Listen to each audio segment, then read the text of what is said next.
en la tasa de referencia del BCR. Y ahora nos acompaña el señor Eduardo Amorortu. Él es presidente de la Asociación de Exportadores ADEX para hablar sobre la agenda entre Brasil y Perú y cuál es la importancia que tiene esta visita de la presidenta Dilma Rousseff a Perú. Buenas noches, bienvenido a Punto Económico. Nuevamente. Bueno, mucho gusto, gracias estar contigo. ¿Cómo estás?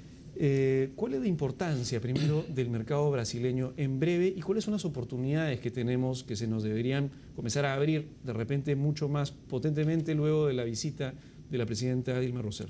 Bueno, el mercado brasileño es uno de los mercados más importantes, definitivamente el más importante de la región. Es un mercado que tiene un comercio que es del orden de los importaciones en 228 mil millones. Entonces, para nosotros es un mercado de 200 millones de compradores potenciales. Es decir, esto nos podría poner en una posición privilegiada si logramos realmente compatibilizar las ofertas de ellos o las ofertas nuestras con la demanda de ellos y viceversa, o sea, es un tema complementario, ¿no? En realidad tenemos en esta opción, en esta alternativa de visita de la presidenta, varios temas de agenda que podrían ser interesantes desarrollar. ¿Cuáles son los Por principales, ejemplo, cuáles son los que más nos conviene como país? Bueno, los primeros son los relativos a la opción de tener una mejor opción de manejo de infraestructura entre ambos países, ¿no? Lograr mayor conectividad. Una mejor conectividad, eso nos ayudaría muchísimo, ¿no? Y en realidad en ese camino tenemos tres opciones adicionales a la que tenemos como importante ahora, que es la marítima. La marítima es muy importante para grandes volúmenes, pero tenemos tiempos de tránsito muy altos. Entonces, ya estamos haciendo algunos caminos y algunas pruebas, algunas experiencias con la interoceánica, y ahí tenemos algunos pequeños problemas que limar en la frontera Asís. ¿Cuáles son estos principales problemas? Es un problema básicamente de coordinación de gestión para que los productos caminen rápidamente, ¿no? Ñapar y Asís es un eje de dos ciudades, de dos países con, digamos, para comenzar, horarios diferentes, por ejemplo, ¿no? Brasil tiene 3 horas más que nosotros y nosotros tenemos que compatibilizar eso, en lo cual ya se ha trabajado, ¿no? Pero también tenemos el tema de gestión de coordinación adecuada para que las cargas, los productos pasen rápidamente. Todavía tienen algunas demoras en ambos lados que hay que compatibilizarlas para que esta opción camine rápido, en parte de ello debido a los niveles de infraestructura de cada país maneja en ambas ciudades, ¿no? Cuando estamos hablando de infraestructura específicamente, ¿de qué estamos hablando? Porque el camino... No, digamos, la infraestructura de atención, las oficinas nuestras no están todavía muy bien implementadas, se está haciendo el esfuerzo por hacerlas, pero no así las oficinas de Brasil, que están mucho mejor implementadas. Entonces, es ahí donde hay una propuesta de Brasil para que podamos hacer un único punto de frontera, lo cual es universalmente aceptable en los países que tienen coordinaciones adecuadas, y en todo caso, usando la infraestructra que tiene adecuadamente en este momento Brasil podríamos empatar y usar su sistema de conexión telefónica, de internet, y poder tener un manejo más rápido y fluido y coordinado, ¿no? Bueno, ese es uno de los temas, ¿no? ¿Ese es uno de los temas que probablemente se trate también en la visita? Esperemos que sí, ¿no? El compatibilizar y el manejo ordenado y coherente de esta zona, ¿no? Digamos, el hecho de, por ejemplo, no tener una oficina, digamos, con una infraestructura adecuada en la frontera, ¿está perjudicando, por ejemplo, a algunos exportadores del gremio? En general, ¿no? En general esto ralentiza las operaciones. Por el lado peruano. Por el lado peruano, y luego encuentras al otro lado otro tipo de problemas, ¿no? O sea, problemas de tiempo de horas, disponibilidad a veces de agentes en ambos lados. O sea, hay que compatibilizarlos y uniformizarlos para tener claro de que el producto debería simplemente con un visto bueno uno de los dos lados circular y llegar al destino tanto al lado de Brasil como al lado nuestro, ¿no? Entonces, eso nos puede hacer llevar productos, como ya hemos probado, uvas desde Piura, por ejemplo, hasta Sao Paulo, por ejemplo, ¿no? Entonces, ahí nos permitiría, sobre todo que la región sur nuestra, que tiene un potencial agrícola y potencial industrial importante, pueda proveer a la zona complicada de Brasil, que es la zona que está vinculada a la frontera nuestra, que a quienes por el lado de Brasil les queda más cerca la opción de un aprovisionamiento logístico y de alimentos y productos del lado de Perú. Y luego para la región de Brasil poder salir hacia Perú por puertos peruanos como Matarani, por ejemplo, o que sería el natural, o acercarse a otra opción que pudieran tener ellos en ese sentido, ¿no? Entonces es una opción. La otra alternativa que también se ha estado discutiendo es el tema del ferrocarril, que se ha conversado en unas oportunidades en las cuales la idea es que el ferrocarril conecte Portobelo con la costa peruana, y la idea es determinar a qué parte de Perú debería llegar ese ferrocarril, a qué parte de la frontera de Perú debe llegar a llegar el ferrocarril, para poder desde ahí, o sea, Brasil llevar el ferrocarril hasta ese punto y nosotros poder generar el segmento que nos toca a nosotros, ¿correcto? Y lo último... Ese tema del ferrocarril, que es importante, y en general, la vez pasada tuvimos una entrevista hablando justamente de la infraestructura necesaria, y parte de lo que aparentemente es importante en el país es hacer una infraestructura de ferrocarriles que sea, digamos, general, nacional, no solamente necesariamente conectándose con Brasil, digamos, que se complemente. En este caso, ¿cómo se ha avanzado? ¿Hay algún tipo de conversación avanzada con respecto al hecho de poder hacer esta integración ferroviaria? Bueno, eso debe ser parte de la agenda, o sea, cerrar ese tema. Se ha hablado en temas, hasta donde entendemos nosotros, se ha hablado de temas macro, a nivel, oye, sí, tenemos ambos países la intención, correcto, ahora veamos. La idea debería ser cómo lo hacemos, ejecutar ese proyecto, ¿no? Sí, en efecto, para nosotros como país que tenemos una carencia importante de infraestructura y que además como lo venimos diciendo continuamente, nos genera sobrecostos y nos genera limitaciones en el manejar nuestros productos de exportación. Definitivamente cualquier alternativa y cualquier opción adicional de contar con mayor infraestructura es importante, ¿no? Entonces, si esta inclusive nos da la opción de poder trabajar mutuamente en poder proveer a Brasil y a ellos proveernos a nosotros o sacar sus productos por nuestros puertos, por ejemplo, que es la idea, sería espectacular, ¿no? Y en ese contexto lo otro es el eje Manaos Norte Perú, ¿no? O sea, ahí hay un tema en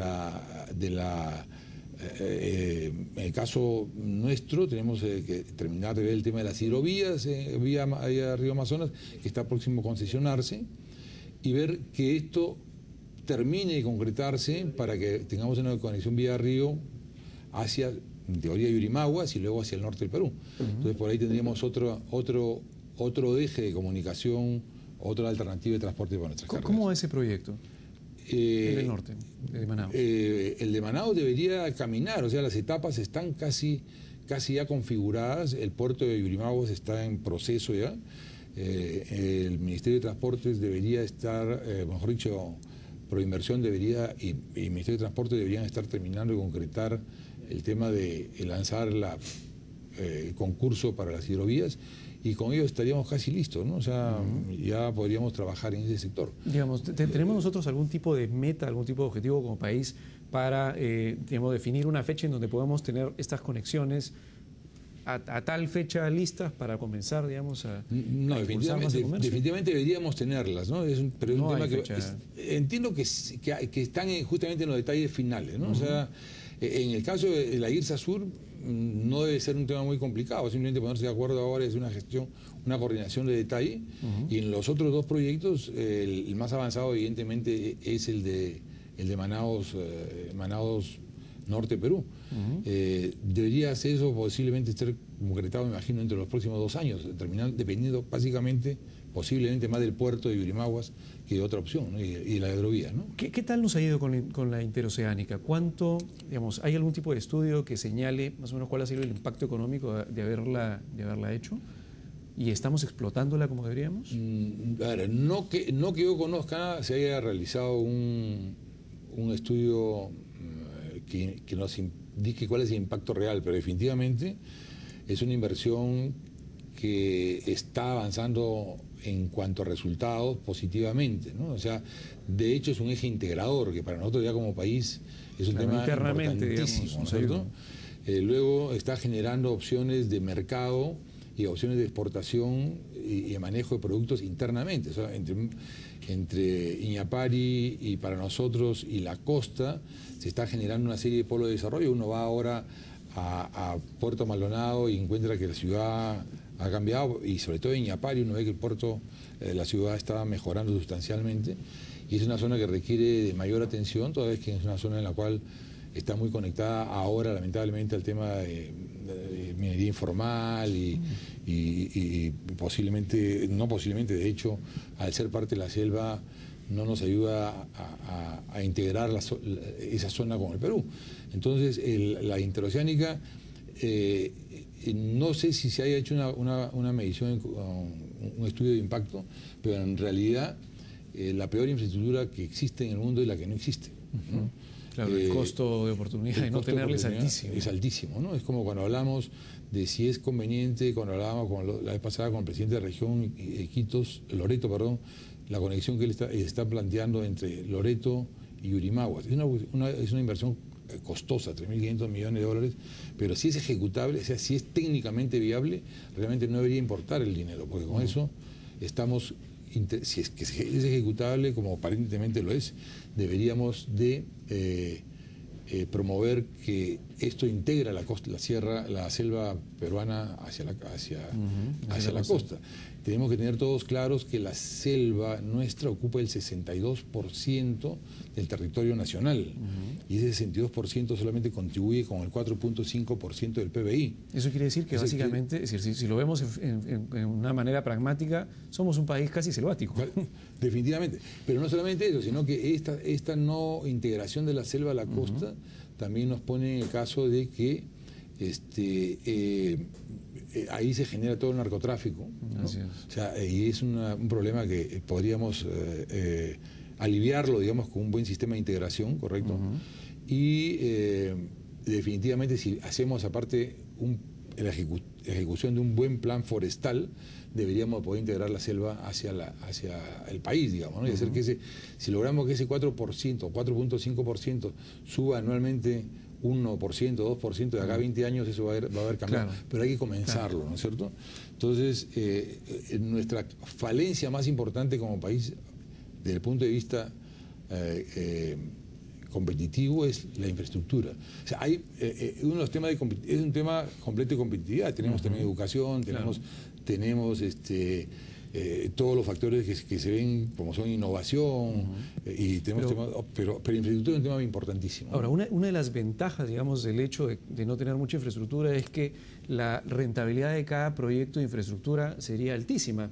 Es como, digamos, cuando alguien empieza vendiendo uno y de repente al año siguiente está vendiendo 10, y claro, la rentabilidad ha sido altísima porque nuestro inicio ha sido, nuestro piso es demasiado bajo. En todo caso digamos, es importante porque cada sol que se invierte igual en infraestructura, de hecho que va a ser rentable. Y nuevamente, puede ser no rentable económicamente al comienzo, pero va a ser un efecto integrador que a su vez va a ser un efecto generador de empleo, un efecto generador de opciones de trabajo y opciones de exportación. En el caso nuestro, como lo fomentamos y lo comentamos nosotros, el Perú necesita exportar desde adentro. O sea, es una gestión de mover los productos desde las partes interiores del país hacia los lugares, hacia los puertos de transporte. Entonces, es un tema importante y digamos, en el caso de Brasil, mira, acaba de pasar la Expo Perú Brasil, acaba de terminar hace una semana,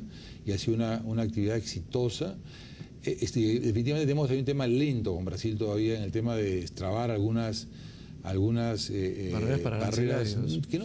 que son de gestión básicamente, ¿no? Entonces, pero por lo menos si no las comenzamos no las vamos a terminar, ¿no? Entonces, siendo un mercado para nosotros importante, natural, cercano, ambos debemos ser complementarios. Entonces, esta Expo Perú ha mostrado que hay interés en productos peruanos en esta, que es la tercera, además, Expo Perú que se hace en Brasil, digamos, ¿no? A Brasil se ha hecho a 3 ciudades en diversos momentos.